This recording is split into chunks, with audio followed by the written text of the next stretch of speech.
Ang ating pong pag-uusapan ngayon ay tungkol dito sa pinaplanong pagsasampa ng kasong plunder laban kay Escudero at kay Romualdez. 1 bilyon, 2 bilyon, 3 bilyon, hanggang kailan bibilangin ang pera ng bayan bago may managot. Sa gitna po ng ating pagbabalik mula sa bakasyon, Semana Santa, isang seryosong tanong ang bumubulaga sa ating lahat. Ito madalas ko ding tanungin sa aking sarili. At malamang kayo din po ay tinatanong nyo ang inyong mga sarili. Bakit hanggang ngayon ay wala pang formal na sakdal laban kay dating Senate President Jesus Escudero at kay dating Speaker of the House of Representatives na si Speaker Romualdez? Isa sa pinakamataas na opisyal ng ating bansa. Habang ang mga kalsada natin ay baha at ating mga bulsa ay butas, ang hustisya po ay sadyang mabagal o sadyang maingat lang sila. Ngayong gabi po, hindi lang po natin tatalakayin ang krimen. Uunawain po natin ang ating anatomy ng pagkakaantala. Bakit sobrang delay ang pagkilos ng ating pamahalaan?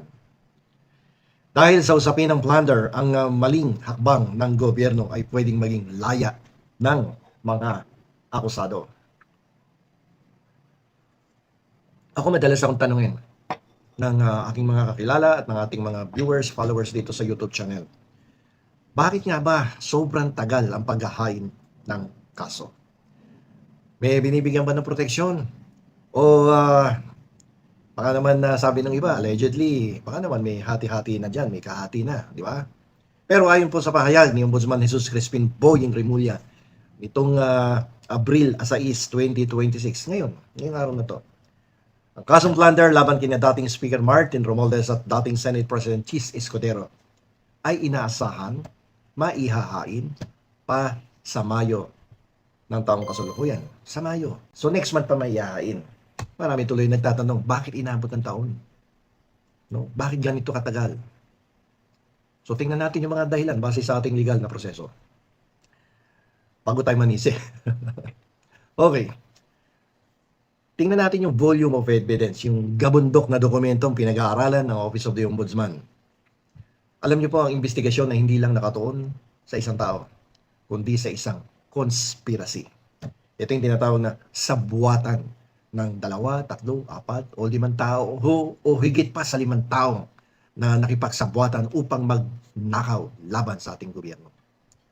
So dumating sa Ombudsman ang mga kahong-kahong dokumento mula sa Independent Commission for Infrastructure sa ICI na nag-imbestiga sa flood control project sa loob ng nakalipas na 10 buwan, di ba?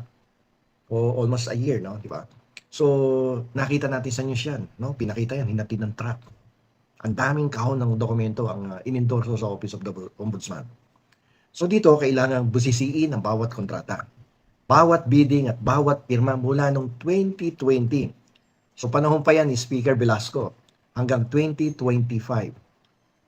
Ngayon, isang pagkakamali sa dokumento ay pwedeng maging mitya ng dismissal sa Sandigan Bayan. Ayan, so unti-unti makikita natin ang dahilan bakit medyo matagal ang proseso o paghahain ng reklamo sa Office of the Sandigan Bayan.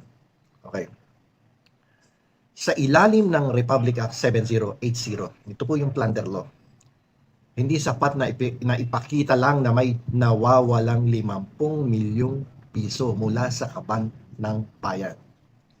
Ang kailangan pa dito ay kailangang patunayan na may combination or series of overt criminal acts. Yan, na-explain na natin to ng mga nakaraang episode, itong tungkol sa plunder o pandarambong.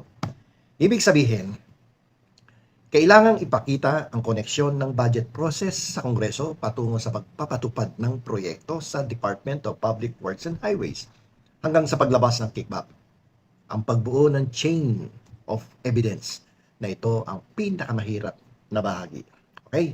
So, palagay ko naman, nabubuo na sa isipan ninyo. Ay, ganun pala. Kaya mabagal. Hindi pala sinasadya. Sadya lamang na sila ay nag-iingat, no, sa pag-iipon ng katibayan laban sa binabalak na sampahan ng reklamong pandarambong. Okay, punta tayo doon sa reasonable certainty of conviction policy. Binigyan din ng kampo ni Romualdez, no, sa pamamagitan ng abogadong si Ade Fajardo na ang ombudsman ay dapat sumunod sa panuntunan na magsasampa, no? Magsasampa lang ng kaso kung may reasonable certainty na mananalo to. So, yung kagad na sinabi niya. Ayaw po ng gobyerno kasi na maulit ang mga nakaraang kaso na na-dismiss dahil sa weak evidence o procedural lapses. Sa madaling salita, tinitiyak nila na airtight o walang butas ang kaso bago ito isalang sa korte. So, kita nyo, sobrang pag-iingat. Ayaw basta-basta magsumite ng ebidensya na hindi talaga makakakita na mayroon talaga reasonable certainty of conviction. Yung reasonable certainty of conviction, yan yung bagong standard of evidence na kinakailangan mo before you can file the case in court. Before probable cause lang, okay na. Pero ngayon iba na. Okay, dahil matataas na opisyal ng sangkot, ang ombudsman ay kumikilos ng may sobrang pag-iingat upang maiwasan ang akusasyon ng political persecution. Yan ang kadalasang ginagawang dahilan ng mga politikong nasasakdal o nasasangkot sa pandarambong. Yung iba nga nasa abroad na, di ba? Sabi politically persecuted daw sila. Okay.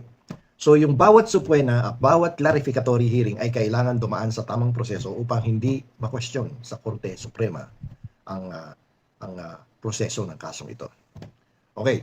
So nakita nyo na yung pinaka picture of the case kung bakit ganito kabagal ang takbo ng kaso sa ombudsman papunta dun sa Sandigan Bayan.